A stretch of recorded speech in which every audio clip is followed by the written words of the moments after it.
Hello students, welcome to Programming in C++ video series by VPMP Polytechnic Gandhinagar. Myself Neha Patel and I am here today with Unit 4 Inheritance and topic Concepts of Inheritance in C++. The objective of today's session is to discuss about the different concepts of inheritance. Also, we will discuss defining derived classes and how to make a private member inherited, as well as we will discuss about the effects of visibility modes in inheritance. Let's see the first one, concepts of inheritance. Students, you all know that in first unit of programming in C++, we discussed about the basic concepts of C++. In that we have seen inheritance. Yes, it is one of the basic concept of programming in C++. Inheritance is the way by which a new class can acquire the properties of an existing class. So we can say it is the process by which object of one class derived the properties of object of another class. Yes, we can say that object of one class derive the properties of object of another class. That means here in this diagram we can see that class A is a parent class, that means it's an existing class, and we are making a new class, that is class B, that is also known as a child class, and as we are seeing, it is inheriting. Class B inherits the properties of class A. That means all the data members as well as member functions of class A now will be available in class B. That means class B object can access the members of the class A. So this is called the inheritance. The mechanism of deriving a new class from an old class is known as a inheritance. Okay. One more thing about the parent class and child class is, in inheritance, the old class is referred as a base class or parent class, and new class is called derived class or subclass. It is also known as a child class, as we can see from this figure. So this is the basic concept of inheritance in C++. Now let's see the example by which we can make our understanding clear about the inheritance. See friends, here we have given one class, that is class vehicle, which is having 3 member functions. Now it shows 3 downward arrows toward the 3 different classes: class bus, class car and class truck. Now below those class names, we can see the same list of the member functions as they are in a class vehicle. So it shows that whatever the functions are declared within class vehicle are also available in the subclasses, that is class bus, class car and class truck. So this is how we can understand the concept of inheritance. Now let's see our another objective for today's session, that is defining derived classes. Yes, as we discussed that we can make a new class from the existing class, right? So that particular new class is known as a derived class, right? So how to write the definition of derived class, that we will see. Okay. So a derived class can be defined by specifying its relationship with the base class. Yes, we have to define a relationship with base class for the derived class. For example, here we have given a syntax: class, then derived class name, then colon, After that, we have to write visibility mode and then base class name, right? So we can say class is a keyword that we are using to declare any class. Derived class name is a new class which we are going to derive from the existing class. So here we will write the name of a class which is being declared newly. Then colon. After that, visibility mode. Here we can write private, public or protected. We can define a new class by private, public or protected visibility mode of the base class.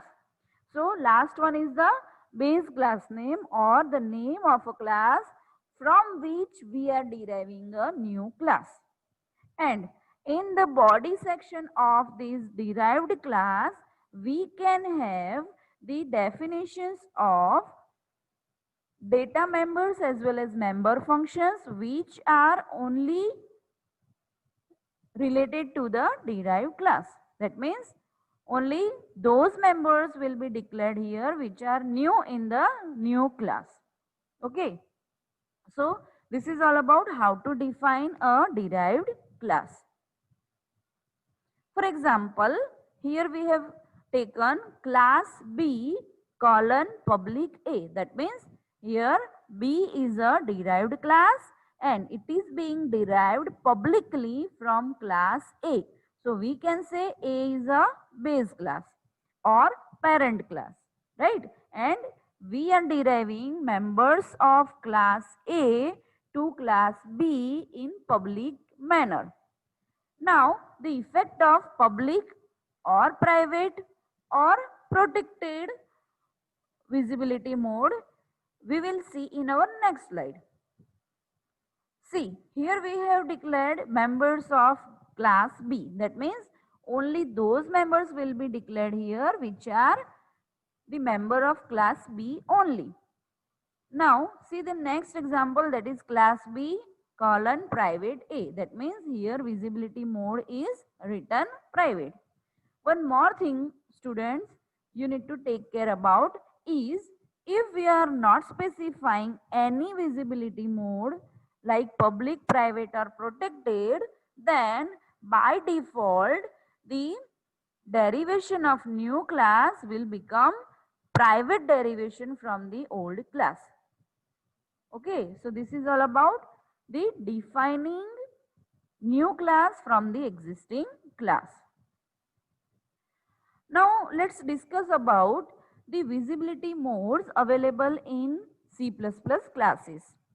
Yes friends, we can see from this diagram that we can have three different kind of visibility modes: public, private and protected, right?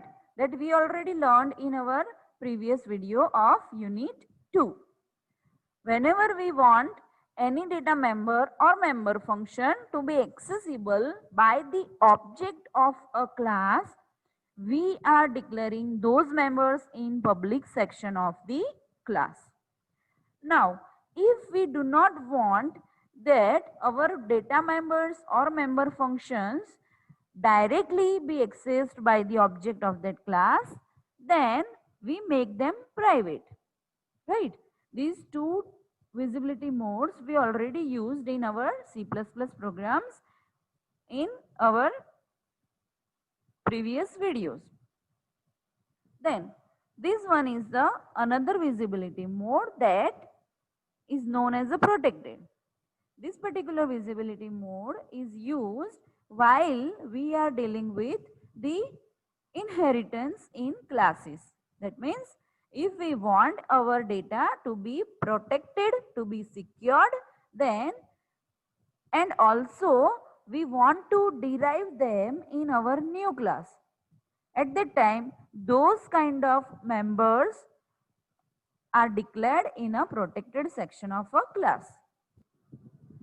Now let's see the effect of visibility modes in C++ classes.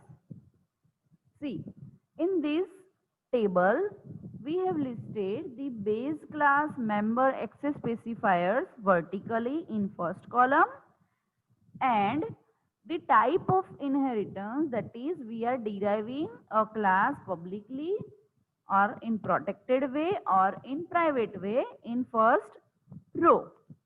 Now we will see, whenever we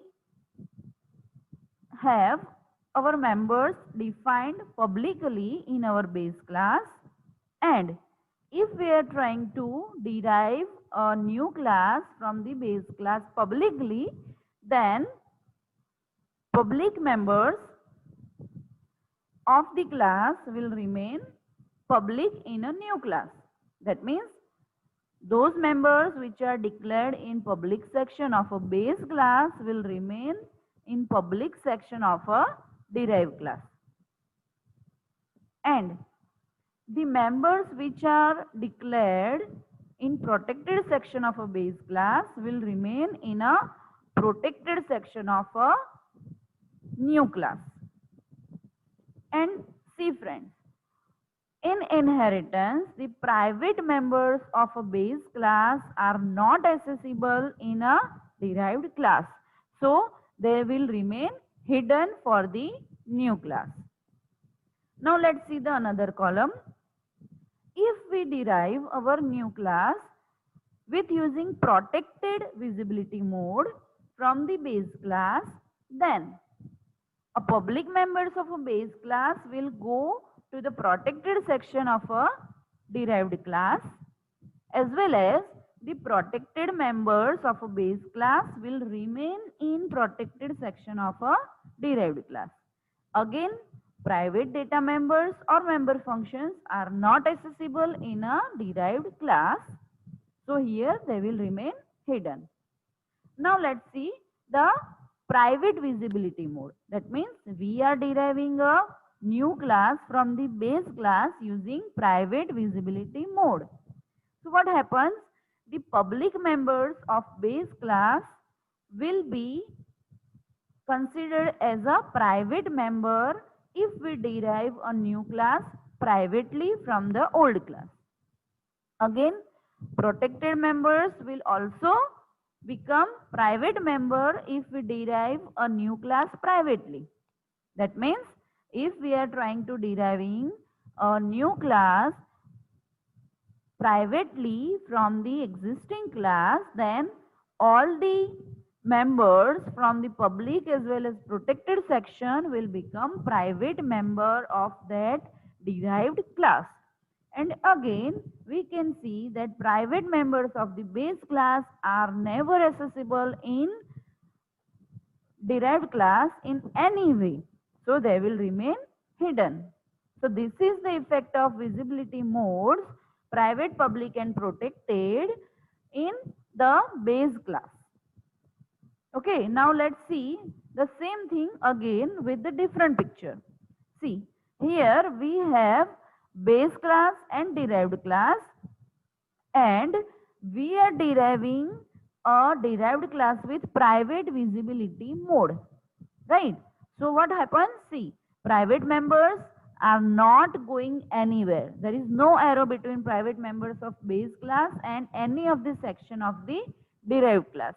So we can see from this diagram that private members are not inherited in a derived class. Only the protected and public members can be derived. Now here we are deriving the new class privately from the base class. So protected members will become private members as well as public members will become private member in a derived class. So this is how we can have the members of protected and public section of base class into the private section of the derived class. Now let's see another one, that is protected visibility mode. Now in protected visibility mode also we can see that private members are not going anywhere in any section of the derived class, and protected members of the base class are going in the protected section of the derived class, and public members of the base class becomes protected member of the derived class. So friends, from these two figures, now you can understand that the public members have the lowest security, protected members are much more secure, and private members are the most secure members of the class. Right? That we can see from here. Okay. Now let's see the last one, that is public visibility mode. See, in that, again, private members are not deriving in a derived class, and as we are deriving a new class publicly, that means all the protected members of the base class will remain in the protected section of derived class, and public members will remain in the public section of the derived class. So, protected will always remain protected, or there can be private, but they can never be public members. And public members can remain public, or they can be protected or private. And the last one, private members will never be inherited in any type of inheritance with any kind of visibility mode.